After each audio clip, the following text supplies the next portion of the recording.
Small business owner. You courageous trailblazer of local innovation and service. The entrepreneur who's putting in the blood, sweat, and tears every single day. You have your business model, your suppliers, your financials, even a small cash reserve. You've got a great product, a killer service, but there's one thing that keeps you up at night. Your location. Everyone says it's the most important thing in business, right? Location, location, location. And they're not wrong. Being in the wrong spot can feel like you're trying to swim upstream with weights tied to your ankles. It can absolutely crush a business before it even gets a chance to get off the ground. You see the foot traffic going to the big guys, you see the cars flying past your door, and you wonder, how do I compete? You might be paying a fortune for a premium spot, or you might be tucked away in a corner of town, trying to make every marketing dollar stretch. It's a constant battle. The rent, the visibility, the competition, it's a minefield of challenges that can make or break your dream. You might even be thinking that you made a huge mistake, that your location is a death sentence for your business. Hang in there and watch this to the end. I can tell you with absolute certainty that while location is a massive challenge, it is not an insurmountable one. Every single one of these location problems has a solution. It's about being smarter, being more creative, and using the right tools to level the playing field. Today, we're going to break down the top 7 types of locations you face as a small business. And I'm going to show you that no matter where you are, you have the power to win. First, so you did it. You went for the big one. You secured a spot right in the heart of the action, next to a major commercial center, maybe even sharing a parking lot with a big box giant like a Target or a Walmart. On paper, this looks like the jackpot. You've got guaranteed traffic, a constant stream of people with their wallets already open, ready to spend. The visibility is off the charts. You're not just a business, you're part of a destination. People come here specifically to shop, and you get to ride that wave. That's the dream, right? The high tide that lifts all boats. But here's the reality check, and it hits hard. That premium location comes with a premium price tag that is absolutely brutal. Your rent is probably your single biggest expense, a monster that needs to be fed every single month, no excuses. The pressure is immense. You're not just competing with other small businesses, you're competing with the gravitational pull of the anchor stores. People might come for the big box store, but getting them to peel off and walk into your shop is a whole different challenge. You're a small fish in a very, very big pond, and you have to fight for every single customer. And that business, it's not as stable as you think. It fluctuates wildly. You live and die by the retail calendar. The holiday season might be a gold rush, but a random Tuesday in February can feel like a ghost town. If the big box store next door has a bad quarter, or even worse, closes down, your premium location suddenly becomes an expensive liability. You're paying a king's ransom for traffic that is no longer guaranteed. It's a high-risk, high-reward game, and you're constantly walking a tightrope between massive success and catastrophic failure. Second, Main Street, the classic American dream. Or Central Business District if you want to be big city bougie about it. A storefront with a big glass window, nestled on a historic downtown street. It's got charm, it's got character, it's got a story. This is the location that feels like it's straight out of a movie. You're part of the community's core, surrounded by other local businesses, city hall, and maybe a town square. The appeal is undeniable. You benefit from community events, farmers markets, and parades. You're not just a store, you're a landmark. People who shop on Main Street are often looking for a unique, local experience, and you're perfectly positioned to give it to them. But that charm comes at a steep, steep price. Landlords on Main Street know exactly what they have, and they charge for it. The rent can be just as high, if not higher, than in a modern commercial center. And you're not just paying for the space, you're paying for the nostalgia. On top of that, the competition is fierce and it's right in your face. The boutique next door, the cafe across the street, you're all fighting for the same limited pool of parking and the same discerning customers. It's a constant battle for attention in a very crowded space. Then you have the red tape. Oh, the red tape. Historic districts often come with a mountain of municipal restrictions. Want to change your sign? You need committee approval? Want to update your facade? Get ready for a long, bureaucratic process. These buildings are often old, which means expensive upkeep, quirky plumbing, and inefficient heating and cooling. You're constantly balancing the beautiful aesthetic with the practical and often expensive realities of maintaining a historic property, and you are playing second fiddle to the big box commercial centers on the interstate that replaced Main Street as the way through town. Main Street can be a dream, but it can also be a regulatory and financial nightmare. Third, let's say you couldn't stomach the rent on Main Street, so you went a block or two over to what I call off Main. You could still very well be on the main drag, but you don't enjoy the Main Street treatment. You're close to the action, but not quite in it. The biggest pro here is obvious. Cost. Your rent is significantly lower. That financial breathing room is huge. It allows you to invest more in your inventory, your staff, or your marketing. You're not starting every month with a massive hole in your budget just from the lease payment. You have more control over your financial destiny, and that peace of mind is invaluable for an entrepreneur.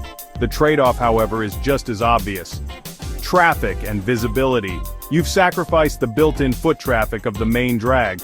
People don't just stumble upon your business anymore. They have to know you're there. They have to make a conscious decision to turn off the beaten path to find you. You're invisible to the casual shopper who is just strolling down Main Street. You can see the promised land, you can almost smell the customers, but there's a gap you have to bridge. You are a destination, not a discovery. This means you become heavily reliant on two things: your existing local customer base and your marketing efforts. Word of mouth is your lifeblood. You have to provide such an amazing product and incredible service that people not only come back, but they tell their friends to make the trip too. Your digital presence isn't a luxury, it's a necessity. You need to be a master of local SEO, social media, and online reviews to get on people's radar. Your location saves you money on rent, but you have to be prepared to spend that savings on time, effort, and marketing to make up for the lack of visibility.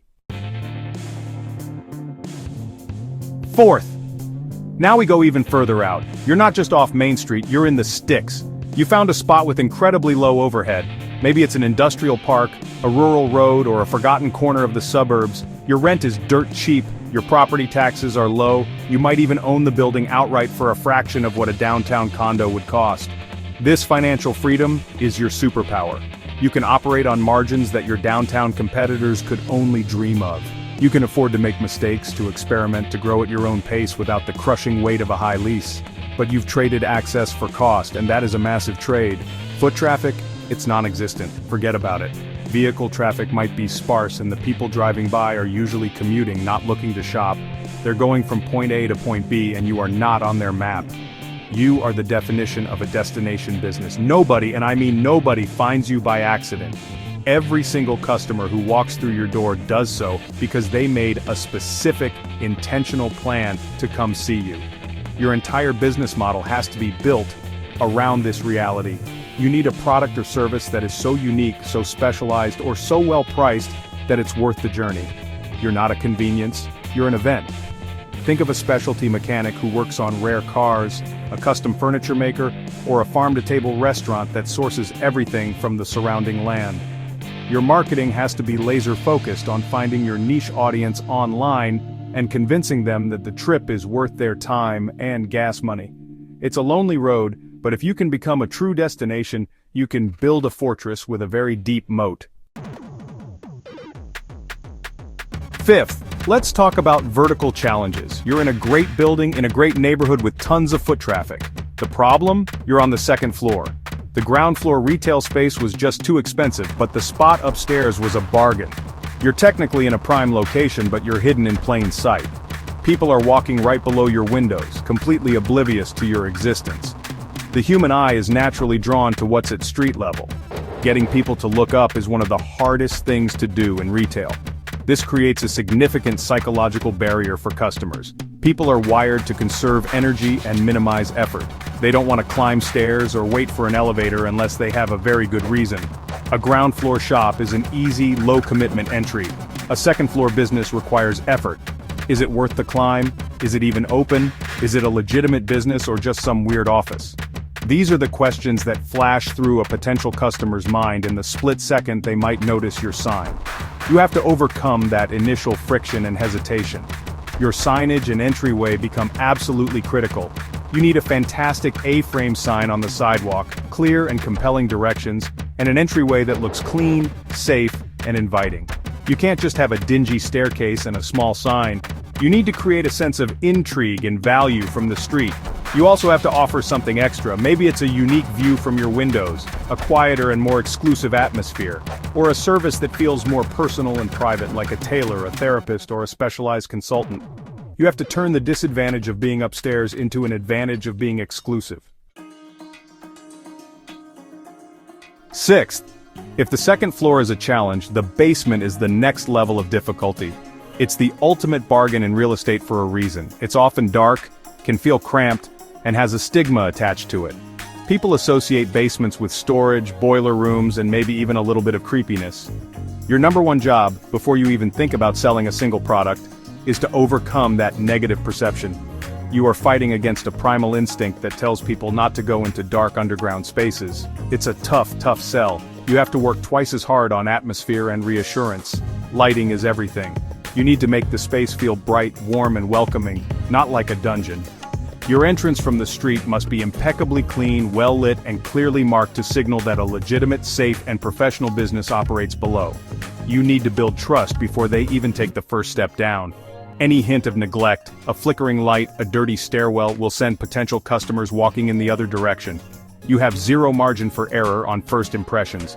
The key to making a basement location work is to lean into its unique characteristics and create a destination that feels like a hidden gem or a secret club. Think of a cozy speakeasy bar, a vintage record store with a cult following, an intimate comedy club, or a gaming lounge. You can create an experience that is impossible to replicate on the ground floor. The isolation can become a feature, not a bug. You're offering an escape from the busy street above. You have to market it as an exclusive discovery, a place you have to be in the know to find. The bargain price gives you the budget to invest heavily in creating that one-of-a-kind vibe. Finally, there's the odd neighborhood. This isn't a traditionally commercial area, it's a strange mix. Maybe you're a coffee shop tucked between a laundromat and a tire shop. Maybe you're a high-end boutique in an area that's mostly residential with a few light industrial buildings. There's no clear identity to the neighborhood and the customer traffic is completely unpredictable. You don't have the benefit of being in a designated shopping district where people arrive with the intent to spend money. Your neighbors aren't helping to create a cohesive commercial ecosystem. The challenge here is that you can't rely on the neighborhood to define you. You have to define the neighborhood. You are an island. Your success depends almost entirely on your ability to become a destination for a very specific type of customer. You can't be a generalist in a location like this, you have to be a specialist. Your niche expertise is your greatest asset. People won't travel to a weird block for a generic product, but they will travel for the best, the most unique, or the most authentic version of that product. This is where building a loyal, almost cult-like following becomes a matter of survival. You need to know your customers by name. You need to create a community around your business. Your story, your passion, and your expertise are your marketing. You have to be so good at what you do that your location becomes irrelevant. People seek you out not because of where you are, but because of who you are and what you offer. It's a slow burn, built one loyal customer at a time. But a business that can thrive in an odd neighborhood is often among the most resilient and authentic small businesses. Look, we've walked through the 7 types of small business locations, their benefits, and their challenges. From the high-rent pressures of premium centers to the isolation of being out in the sticks, every spot has its own unique set of gut-wrenching challenges. It's easy to look at your situation and think you drew the short straw. It's easy to blame your location for every slow day and every missed sale. But I'm telling you to stop. Your success isn't determined by your address. It's determined by your hustle, your creativity, and your refusal to quit. Every single one of these problems can be solved with the right strategy and the right tool. The game has changed. You're no longer limited by the people who happen to walk or drive by your door. A new online platform for small business has leveled the playing field. You now have the power to reach your perfect customers directly, wherever they are, and guide them right to your doorstep. This is where you fight back. This is where you turn your disadvantage into an advantage. You can build a community, tell your story, and become a destination. All these challenges can be overcome. So, here's your first step. It's a no-brainer. I want you to go to mockingbirdexchange.com right now and add your business for free. Seriously, it's free. Mockingbird Exchange is built specifically to help businesses like yours connect with local patrons who are actively looking for you and broadcast your business for hundreds of miles. It helps you get discovered by patrons, manage your online presence, and gather the ratings and reviews that build trust and drive traffic. Stop letting your location be an excuse. Take control. Go to mockingbirdexchange.com and start driving more business to your door today, for free. Now get out there and crush it.